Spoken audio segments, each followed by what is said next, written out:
The woman saw at a glance that the emperor's wine had been poisoned. So she immediately drew her sword and knocked over the wine cup. The wine spilled all over the emperor's body in an instant. The guards beside them thought they were facing an assassin. They pressed their swords against the woman's neck immediately.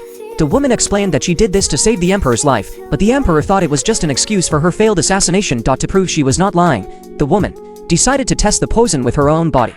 She did not hesitate to kiss the emperor's Adam's apple where the poison wine had spilled. This sudden intimate contact made the 30-year-old single emperor at a loss for what to do. Soon, the poison in the woman's body took effect. Looking at the dying woman in his arms, the emperor immediately dismissed his suspicion of her. He sent for the imperial physician as quickly as possible to detoxify the woman. When the woman woke up, the emperor asked her what reward she wanted, citing her merit in protecting him. The woman leaned close to the emperor's ear and said she only wanted 10,000 taels of gold. The emperor looked a little disappointed after hearing this and continued to ask, did she want nothing else? The chief eunuch was also confused. If it were someone else, they would definitely rush to become the emperor's woman.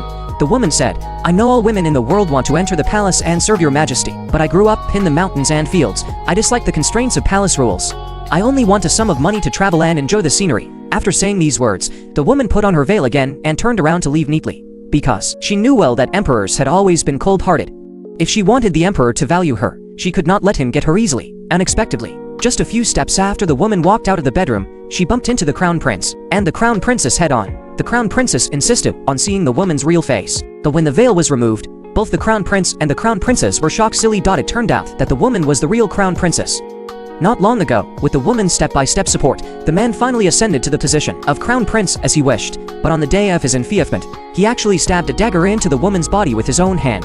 The woman was no longer of any use to him, so he not only let the woman's scheming younger sister replace her, but also had the woman's entire family executed overnight. The scumbag's betrayal made the woman overwhelmed with grief instantly. Later, the scheming woman even threw the woman's body into the mass grave. However, what the scheming woman never expected was that the jade pendant in the woman's arm saved her life. Now, the woman who had come back from the dead only had one thought in her mind: to make the scumbag and the scheming woman pay the price. So, when she learned that the emperor would be poisoned during his incognito visit, she rushed to help in time.